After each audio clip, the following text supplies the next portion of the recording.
अभी Brooklyn New York में हैं और हम खुदाई करने जा रहे हैं। पहले इसे बाहर निकालते हैं। 20वीं सदी के पहले घरों के अंदर नलकारी का काम नहीं होता था। उस वक्त तक लोग प्रिवी का इस्तेमाल करते थे, जिन्हें आउट हाउस भी कहते थे। उन जगहों पर कुछ भी मिल सकता है।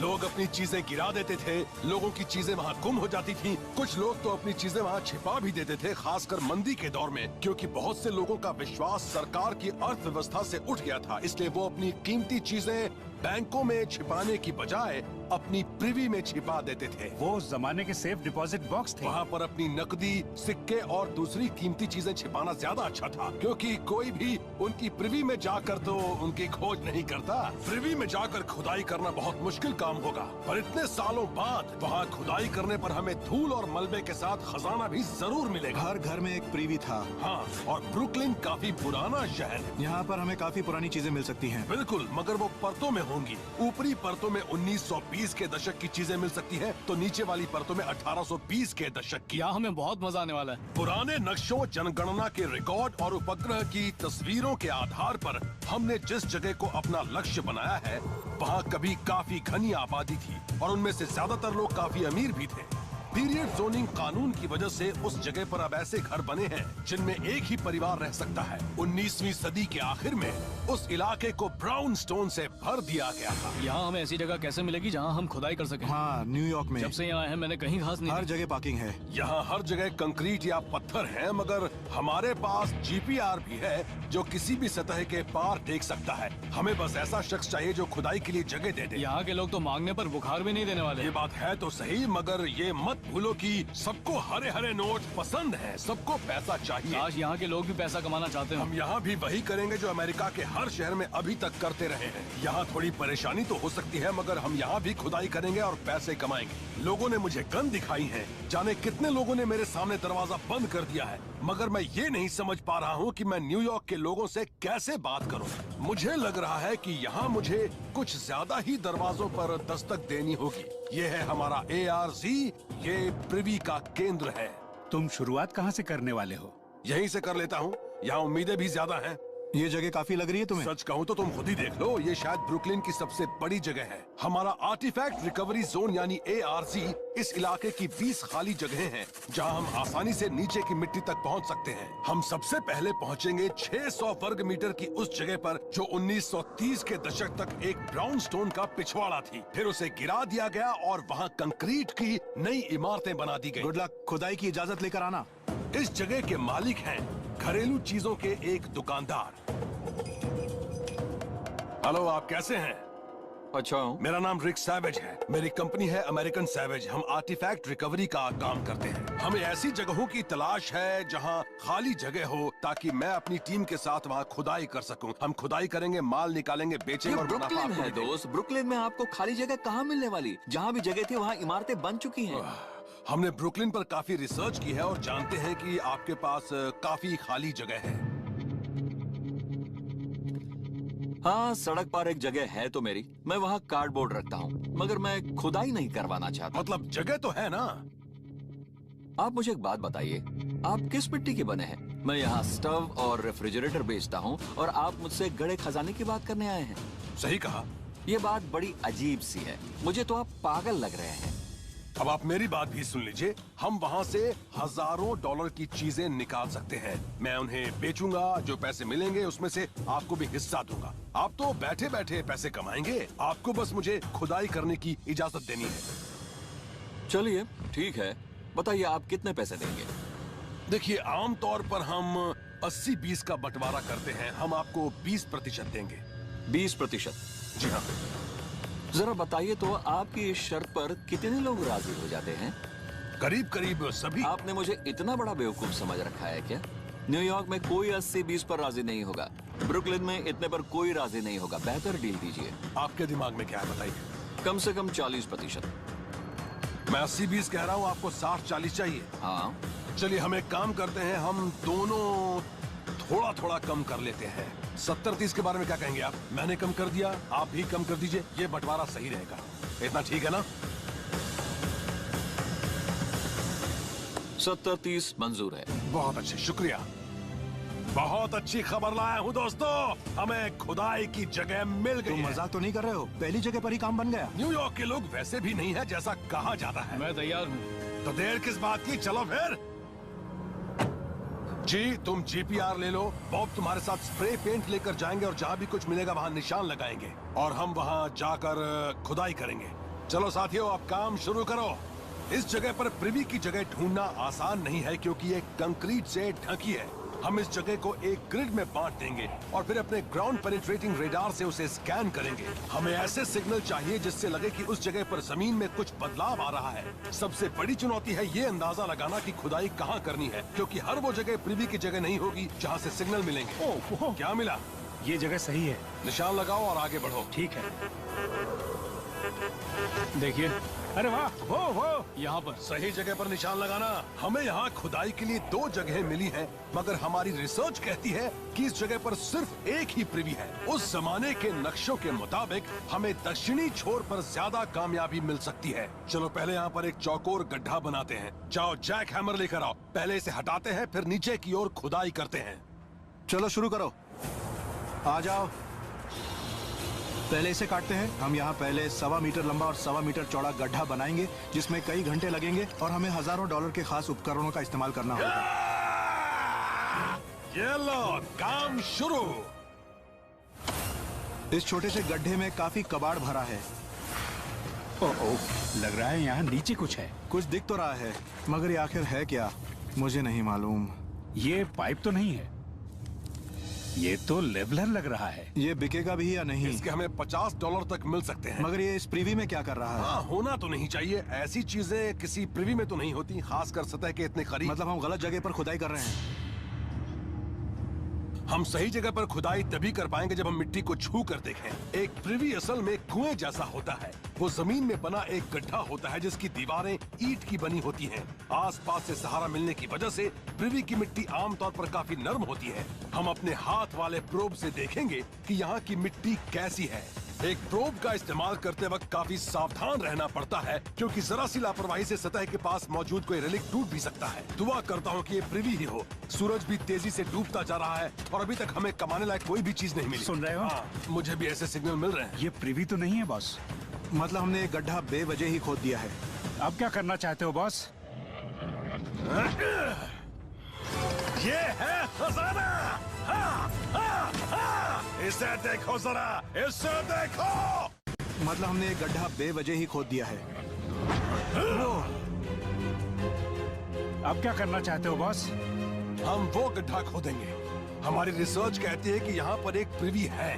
उन्होंने अपना माल यहीं छिपा रखा होगा। चलो खुदाई करते हैं। चलो दोस्तों।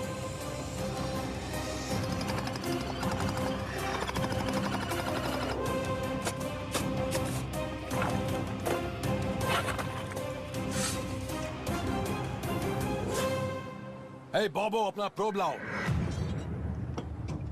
अगर प्रोब अंदर चला गया तो किला फतेह, और अगर नहीं गया तो हमारा खेल खत्म। इतनी देर बाद हम किसी और जगह पर खुदाई भी नहीं कर सकते। मैं घुटनों तक नीचे उतर आया हूँ, फिर भी कुछ नहीं मिला हमें।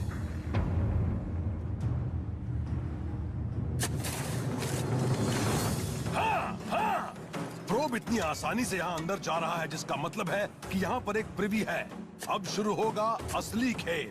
हमें यहाँ पर काफी तेजी से खुदाई करनी होगी, तभी हम इस खुदाई से कुछ मुनाफा कमा पाएंगे। रू और जी यहाँ पर खुदाई करेंगे और ढूंढेंगे, जबकि मैं और बॉब उनकी खोदी हुई मिट्टी को छानेंगे ताकि उसमें मौजूद कोई चीज छूट न जाए।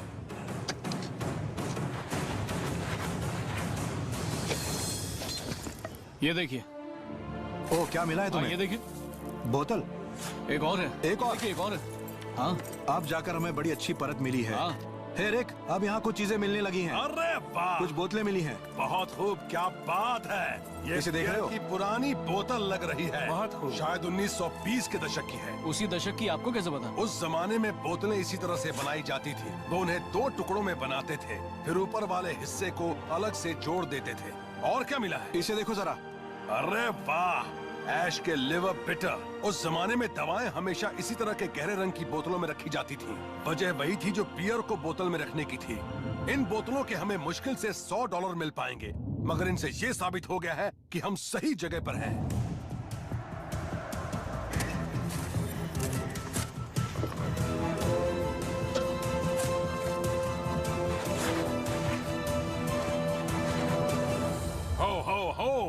अरे ये क्या भला है? क्या बात है, ये एक डाई टैग। क्या कह रहे हो? इसे देख रहे हो?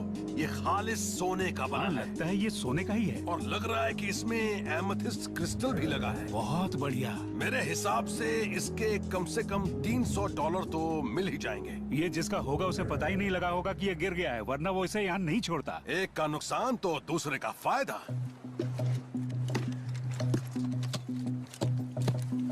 लग रहा है कि नीचे कुछ और है, मगर ये है क्या चीज? मुझे तो संदूकची लग रही है। रिक, देखो क्या मिला है। क्या है? खोल नहीं रही है। मैं खोलता हूँ। क्या बात है, मगर ये है क्या? अरे वाह, ये क्या है? देखो, कांच की आंख है। बड़ी डरावनी है। बिकेगी क्या? हाँ, जो लोग आंखों से जुड़ी पुरानी चीजें जमा करते हैं वो इसे जरूर खरीदेंगे। ये मेरी अब तक की सबसे अजीब खोज है।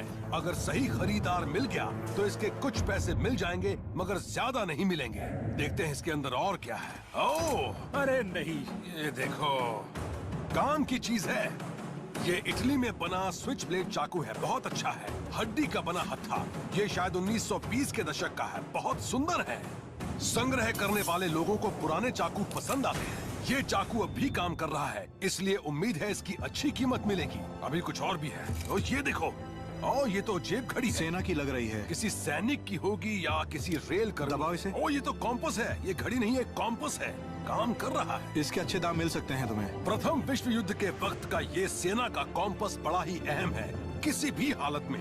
मगर ये तो काम कर रहा है, इसलिए ये सिर्फ अहम ही नहीं, कीमती भी है।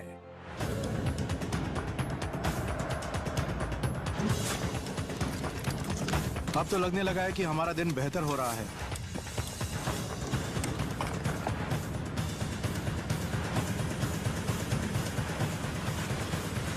ये देखो, कुछ और भी है यहाँ पर। तुम्हें क्या लगता है ये क्या है? शायद पिस्तौल है। अरे नहीं, जानते हो ये क्या है? मुझे तो .38 लग रही है। अच्छा, ये है कब की? 20वीं सदी की शुरुआत की है शायद। लग तो उसी वक्त ही रही है। हॉपकिंस एंड एलन की है। इसमें बैकेलाइट का हत्था लगा है जो प्लास्टिक का लग रहा है, इसी वजह से ये बचा हुआ है। देखो, इसका चेम्बर अभी भी घूम रहा है। तब तो ये ज्यादा महंगी बिकेगी। हाँ, बिकनी तो चाहिए। ए, कुछ मिला क्या? अभी तक तो नहीं। मिट्टी के सिवा कुछ भी नहीं है, बस मिट्टी ही मिट्टी है। अगर कुछ नहीं मिला तो मैं आप सबको इस गड्ढे में दफन कर दूंगा। ठीक है। हम इस पृथ्वी के तल तक पहुंचने वाले हैं और हमें यहाँ ऐसा कुछ मिलना ही चाहिए जिससे हमारी मेहनत सफल हो जाए। पत्थर? नहीं, ये पत्थर नहीं है। ओह, मुझे कुछ मिला। क्या मिला है? पता नहीं। पाइप? वो पाइप ही है ना? कह नहीं सकता, लग तो पाइप ही रहा है। पाइप नहीं है। अरे नहीं, इसे देखिए जरा। ये तो कुछ और है। क्या है ये? ये एक भाला है। भाला? ये एक सुरक्षा का हथियार है। इसे 10 फुट लंबे डंडे पर लगा देते थे और घोड़े पर सवार सैनिक दूर से ही अपने दुश्मन पर वार कर सकता था। जॉन ब्राउन के हमले के वक्त उनके पास भाला ही था। ये विदेशी हथियार है, मध्य पूर्व का, शायद भारत से आया था। 19वीं सदी के उस काल में यूरोपीय उपनिवेश फैल रहे थे। अमेरिका के लोग रोमांच और पैसों के लिए विदेशों की सैर कर रहे थे। पूर्व के इन आर्टिफैक्ट्स की आज अच्छी कीमत मिल जाती है। आखिर मिल ही गया। ओह, क्या मिल गया? क्या बात है।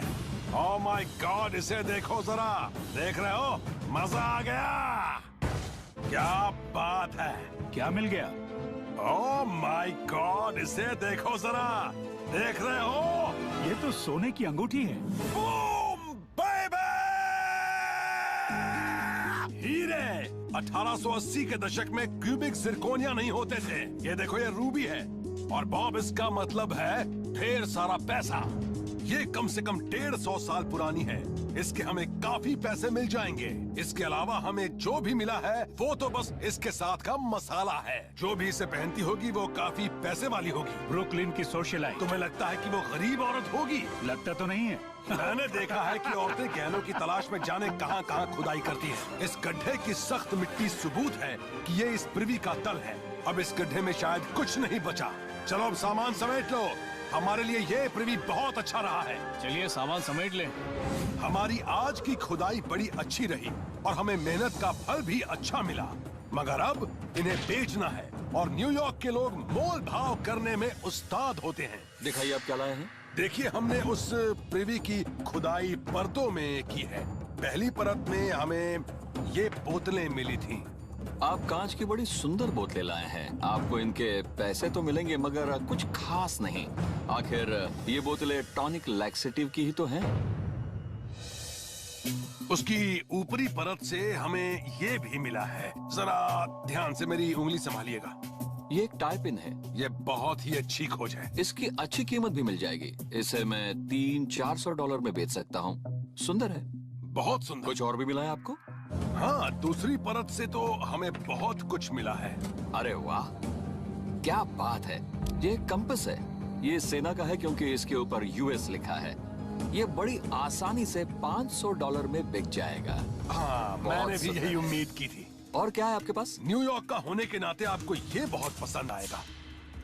वाह, ये इटली का बना है। इसकी सबसे बड़ी खूबी ये है कि इसमें एक तरफ शॉटगन की गोली के खोखे निकालने वाला शेल रिमूवर भी बना है। चलो देखते हैं और क्या है आपके पास। आपके पास कांच की आंख है। ये बहुत ही कम मिल पाता है। दूसरी परत से तो काफी अच्छी चीज मिली है आपको। अभी तीसरी परत बाकी है।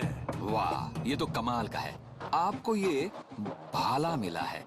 ये तो न्यूयॉर्क के गैंगों की चीज है। हमें एक और चीज मिली है। अच्छा, ये क्या है? क्या बात है।